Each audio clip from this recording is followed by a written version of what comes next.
दोस्तों, भारत देश में धर्म, कर्म और क्षमा को प्राथमिकता दी जाती है।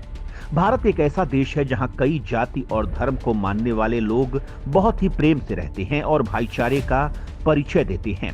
भारत को आस्था की भूमि भी कहा जाता है।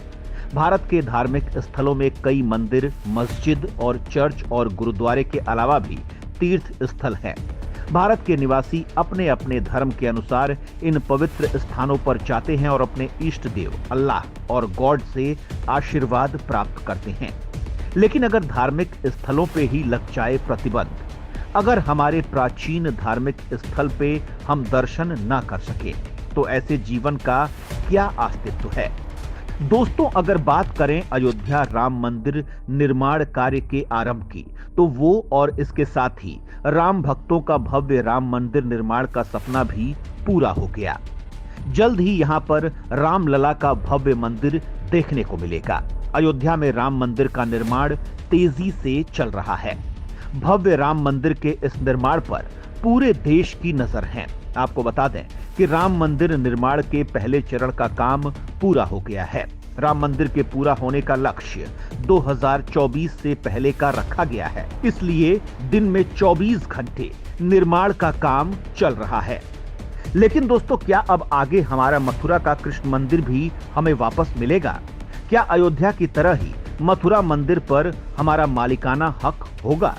क्या हमारी नई आदिवासी समुदाय से संबंध रखने वाली और उड़ीसा राज्य में पैदा हुई द्रौपदी मुर्मू, जिन्हें हाल ही में भारतीय जनता पार्टी के द्वारा भारत के अगले राष्ट्रपति के पद के उम्मीदवार के तौर पर चुना गया है, क्या इनके शासनकाल में मिलेगा कृष्ण मंदिर? वीडियो को अंत तक जरूर देखिएगा। आपके सारे सवालों का जवाब वीडियो के अंत तक मिल जाएगा। अगर हम राम मंदिर निर्माण के इतिहास में जाकर देखें, तो राम मंदिर की बड़ी विचित्र कहानी देखने को मिलती है। कई बार इस मंदिर को बनवाया गया और कई बार तोड़ा गया। सम्राट विक्रमादित्य ने भव्य राम मंदिर निर्माण के साथ साथ सरोवर, महल, कूप आदि कई विकास के काम किए।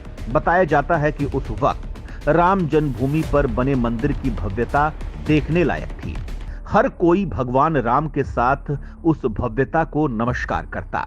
विक्रमादित्य के बाद कई राजा मंदिर की देखभाल करते रहे और पूजा पाठ का कार्य जारी रहा। पानीपत के युद्ध के दौरान राजा जयचंद की मृत्यु हो गई और उसके बाद बाहर से कई आक्रमणकारी आए और उन्होंने अयोध्या समेत मथुरा, काशी पर आक्रमण कर दिया और मंदिर को तोड़ा गया और पुजारियों की हत्या की गई।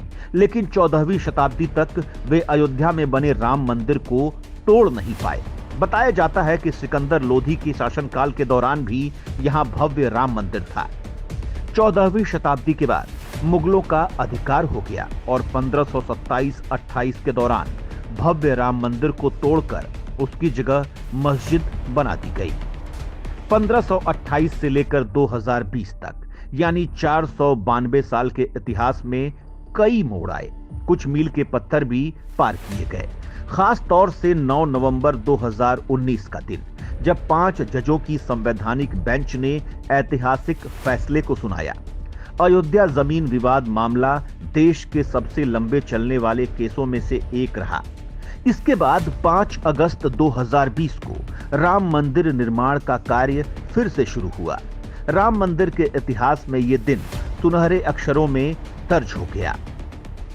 क्या आपको पता है कि हमारे राष्ट्रपति रामनाथ कोविंद ने राम मंदिर के लिए सबसे पहले चंदा दिया था और इस अभियान को हरी झंडी दिखाई थी? राष्ट्रपति रामनाथ कोविंद ने राम मंदिर के लिए 5 लाख रुपए का चंदा दिया था। राम जन्मभूमि मंदिर न्यास को राष्ट्रपति रामनाथ कोविंद की तरफ से मंदिर निर्माण के लिए पहला दान मिला। विश्व हिंदू परिषद के आलोक कुमार ने बताया था कि हम लोग इस अभियान की शुरुआत के लिए राष्ट्रपति रामनाथ कोविंद के पास गए। उन्होंने इसके लिए 5,01,000 रुपए का दान दिया और इस मिशन की सफलता के लिए शुभकामनाएं दी। इतना ही नहीं दोस्तों, राष्ट्रपति रामनाथ कोविंद जी अयोध्या दौरे पर भी गए थे और अपने परिवार के साथ वहां उन्होंने पूरे मन से पूजा अर्चना की। क्या आपको नहीं लगता कि हमारे राष्ट्रपति रामनाथ कोविंद जी ने राम मंदिर की नींव रखी है? या यूं कहें कि वो राम मंदिर निर्माण की शुरुआत से थे और रहेंगे, क्योंकि आज राम मंदिर हमें उनसे विरासत में मिला है, जो बहुत जल्द बन के तैयार हो जाएगा। दोस्तों, भगवान कृष्ण की जीवन से जुड़ा है हमारा मथुरा, जो कृष्ण का जन्म स्थान है। यह स्थान श्री कृष्ण भगवान के बाल लीलाओं का स्थान माना जाता है। यह भारत के उत्तर प्रदेश राज्य में मथुरा से 12 किलोमीटर की दूरी पर उत्तर पश्चिम में यमुना तट पर स्थित है। हरिवंश पुराण, श्रीमद् भागवत, विष्णु पुराण आदि में वृंदावन की महिमा का वर्णन किया गया है। वृंदावन वो जगह है जहां श्री कृष्ण ने महारास किया था। यहाँ के कण कण में राधा कृष्ण के प्रेम की आध्यात्मिक धारा बहती है। लेकिन मथुरा के श्री कृष्ण जन्मभूमि में भी अयोध्या की तरह ही मालिकाना हक का एक मामला अब कोर्ट में है।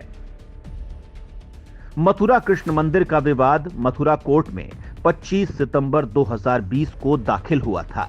यह विवाद कुल मिलाकर 13.37 एकड़ भूमि के मालिकाना हक का है, जिसमें से 10.9 एकड़ जमीन श्री कृष्ण जन्म स्थान के पास है और 2.5 एकड़ भूमि शाही ईदगाह मस्जिद के पास है।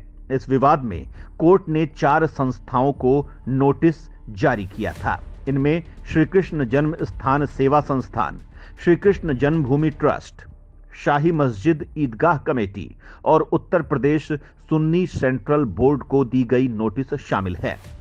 मथुरा वृंदावन में श्री कृष्ण जन्म स्थान की जमीन को कब्जा मुक्त कराने के लिए विभिन्न संगठनों से जुड़े लोग और संत महंत लगातार रणनीति बनाने में जुटे हैं। मीटिंग और राजनीति चलती रहती है और बढ़ती जा रही है। अब इसका फैसला कब होगा, ये तो हमें वक्त ही बताएगा। फिलहाल हम सबके मन में आज एक ही सवाल उठ रहा है कि क्या इस युग की हमारे राष्ट्रपति उम्मीदवार द्रौपदी मुर्मू, जो कि बहुत ही धार्मिक और आदर्शपूर्ण महिला हैं, हमें हमारा कृष्ण मंदिर दिला देंगी? आपको क्या लगता है दोस्तों, क्या द्रौपदी मुर्मू इस युग की द्रौपदी बनके हमारा मथुरा का कृष्ण मंदिर हमें वापस दिला देंगी या नहीं?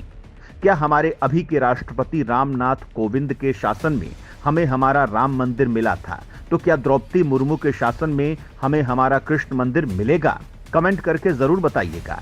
फिलहाल फिर आने के वादे के साथ अभी के लिए दीजिए हमें इजाजत, लेकिन आप हमारे चैनल को लाइक, शेयर और सब्सक्राइब करना मत भूलिएगा, ताकि आप भी हमेशा इस देश और इससे जुड़ी बातों से रहें फुल अपडेट। जय हिंद, धन्यवाद।